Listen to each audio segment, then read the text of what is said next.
Normal, menurut Kamus Besar Bahasa Indonesia, adalah sesuatu yang sesuai dengan aturan yang umum, tidak menyimpang dari norma, atau sesuai dengan kebiasaan. Jadi mencuri itu dianggap tidak normal karena ya wajarnya orang tidak mencuri. Tapi gimana ceritanya kalau semua orang cari kerja dengan cara mencuri?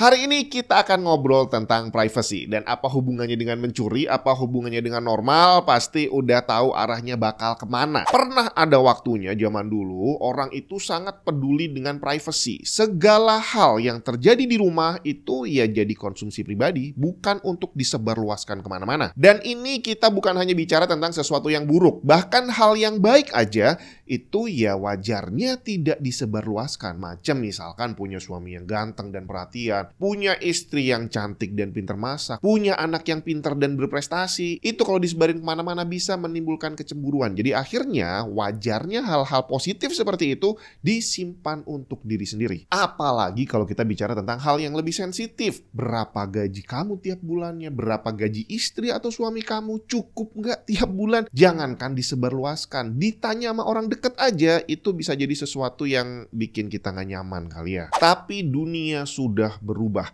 Hal-hal yang kayak gini tadi udah bukan lagi secara normal disebarkan, tapi bener-bener udah jadi mata pencaharian banyak orang. Jadi ada banyak banget orang dapat uang dengan cara menyebarkan kehidupan pribadinya, dan mereka bisa dapat uang karena kita, orang-orang yang nonton ini banyak yang seneng bre. Jadi semakin banyak menontonnya, semakin banyak uangnya, dan kita mendukung itu, mendukung penyebar luasan privacy. Dan sekarang kita mau teriak tentang kebocoran data. Yang semakin ramai dibicarakan sama orang adalah tentang data pribadi yang disebarluaskan. Entah secara kita sadar atau nggak sadar, sengaja atau nggak sengaja, itu banyak banget layanan online yang memang menyebarkan data pribadi kita. Dan sekarang ini yang terjadi udah bukan secara diam-diam. Dulu iya mereka sembunyi-sembunyi, tapi sekarang udah nggak lagi. Satu-satunya yang diam-diam sekarang adalah kita yang secara diam-diam nggak tahu bahwa kita udah mengizinkan hal itu. Setiap kali kita menggunakan sebuah layanan online tanpa kita sadari, ya sebenarnya harusnya disadari sih, karena kita udah nyontreng untuk setuju. Itu berarti salah satunya kita setuju bahwa data kita akan dijual atau dibagikan ke pihak lain. Udah pernah saya bahas dulu, aplikasi belanja online dari sebuah jaringan minimarket ternyata punya pasal perjanjian yang nyebutin bahwa mereka punya hak untuk membagi data kita ke lembaga pemerintahan dan otoritas lain, bahkan sampai ke luar Indonesia segala. Saya bikin videonya 2 tahun yang lalu dan waktu saya cek lagi ternyata pasalnya masih sama. Jadi bayangin aja, cuma pengen beli sabun sama kecap pakai aplikasi diantar gitu ya. Ternyata data pribadi kita bisa jalan-jalan sampai luar negeri. Jadi zaman dulu hal seperti ini nggak ada. Mereka udah ngambil data kita tapi dilakukan secara diam-diam sampai akhirnya banyak orang yang tahu, akhirnya masuk ke pengadilan, jadi kasus gede, dan ternyata perubahan yang terjadi bukannya hal itu dihentikan tapi tetap dilakukan, cuma kali ini dengan sepengetahuan kita dan seizin kita sebagai pengguna. Kamu boleh nggak setuju, tapi berarti kamu nggak bisa pakai layanannya. Kalau kamu bilang nggak usah pakai juga nggak masalah, ya udah bisa aja. Tapi kamu tahu perusahaan macam Google, Microsoft, Facebook, mereka ini adalah nama-nama yang sudah sering banget beredar beritanya membagikan atau bahkan menjual data pribadi penggunanya ke pihak ketiga. Jadi kalau kamu bilang nggak setuju, berarti kamu nggak bisa pakai semua layanan besar tadi. Dan mereka nggak sendirian bre, buka website receh aja itu udah banyak yang minta persetujuan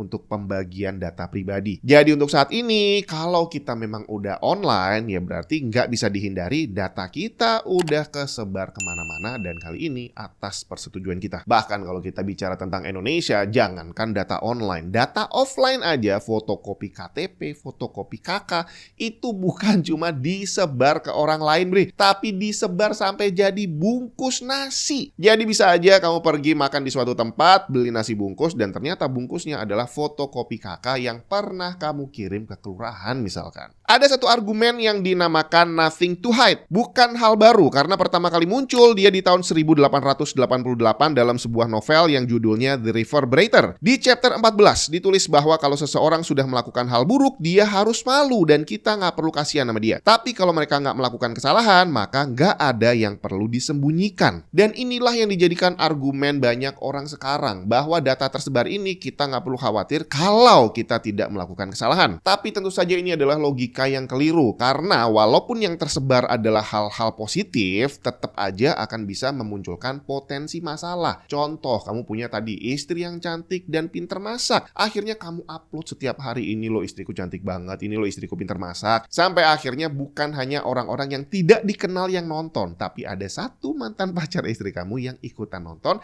dan ya udah bisa ditebak cinta lama bersemi kembali, bre. Atau misalkan kamu dapat project baru tapi belum ada duitnya karena baru tanda tangan kontrak gitulah ya. Terus udah kamu upload termasuk nominalnya. Akhirnya semua orang, teman-teman kamu, wah hebat, selamat ya. Dan akhirnya muncul satu dirjen pajak, dia bilang selamat ya bang, tapi jangan lupa nanti bayar pajak. Nah lo, kontraknya belum tentu selesai tapi kamu sudah diawasi pajak. Dan kalau kita bicara tentang hal baik lain, semacam ada orang ngajarin cara berhitung cepat, cara perkalian gitu ya. Itu hal bagus banget, tapi tentu saja nggak akan bisa dapat 100% approval. Akan ada orang yang masuk dan bukan hanya nggak suka, dia akan nyalahin bahwa cara perkalian seperti itu adalah cara yang salah. Pokoknya hal baik, hal buruk kalau sampai kesebar, semuanya akan berpotensi menjadi buruk. Nah, penyebar luasan privasi ini sudah menjadi sesuatu yang normal untuk saat ini. Bahwa mengupload semua kegiatan kamu ke sosmed itu dianggap wajar, dan bahayanya kamu akan menganggap orang lain juga punya pendapat yang sama. Ujungnya bukan hanya kamu rajin mengupload wajah kamu juga jadi hobi ngerekam orang diam-diam untuk kamu upload dengan narasi sendiri. Lihat deh, masnya bego banget tuh. Padahal si mas yang barusan kamu bilang bego itu belum tentu dia seperti yang kamu bayangkan. Misalnya dia cuma jatuhin makanan di tempat umum, gak ada orang yang tahu, dan dalam waktu sekejap, cuma beberapa detik aja, dia udah bisa membereskan itu semua dan dia pikir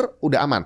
Karena ya itu adalah sesuatu yang normal gitu buat dia melakukan kesalahan dan gak ada orang yang tahu. Tapi ternyata terlanjur kamu rekam dan kamu upload dengan narasi masnya bego banget. Dia tidak melakukan kesalahan, dia tidak melakukan kejahatan, tapi bisa jadi dia akan dihujat sama ribuan orang. Nah, salah satu argumen kenapa hal ini masih terus terjadi adalah karena perekaman tadi terjadi di ruang publik. Jadi kalau itu adalah tempatnya orang banyak, kamu ngerekam dan kebetulan nangkep orang, di-upload sah-sah aja. Secara hukum memang benar bahwa ruangan publik itu ya milik publik. Kamu mau ambil foto, kamu mau ambil video, nggak ada yang bisa ngelarang. Bahwa tanpa sengaja ada orang tertangkap kamera, ya dia nggak boleh melarang kita gitu ya, karena itu adalah ruang publik. Tapi ternyata kebebasan kita dalam mengambil gambar berhenti sampai di situ. Menurut UK General Data Protection Regulation atau GDPR, merekam wajah orang lain dan menguploadnya masuk dalam kategori penyebaran data pribadi. Ngerekamnya nggak salah, tapi menguploadnya itu melanggar hukum. Jadi kalau sampai orang yang jadi objeknya ini keberatan, mereka berhak nuntut kita secara hukum. Dan ini termasuk walaupun kita ngerekamnya nggak sengaja. Misalkan pengen pamer jam baru, kamu rekam dan nggak sengaja nih orang di belakangnya kerekam juga sedang melakukan sesuatu yang konyol kayak tadi. Kamu upload dan akhirnya yang jadi respon orang bukan tentang jamnya tapi tentang orang tadi. Ini pelanggaran hukum. Pada konteks yang agak berbeda, di mana yang berikut ini sebenarnya ranahnya adalah soal AI dan deepfake. Denmark menjadi negara pertama yang memberlakukan aturan bahwa setiap orang adalah pemilik intellectual property terhadap diri mereka. Wajah, suara, penampilan menjadi IP setiap individu. Artinya kalau ada orang yang mengupload sesuatu tanpa seizin orangnya, apalagi sampai diedit dan dikasih narasi, bukan hanya melanggar aturan tentang data pribadi, tapi melanggar aturan intellectual property. Dan jangan salah, Indonesia juga sebenarnya punya aturan seperti itu. Undang-Undang Nomor 1 Tahun 2024, ITE, Pasal 27A, tidak boleh secara sengaja menyerang kehormatan dengan menuduhkan suatu hal agar diketahui orang banyak. Di samping ada banyak pasal yang melarang hal-hal yang hampir mirip. Yang dalam hal ini ranahnya adalah tentang privacy dalam bentuk upload gambar atau video. Tapi bang, gimana kalau yang kita rekam itu adalah sebuah tindak kejahatan? Apakah nggak boleh diupload? Sayangnya,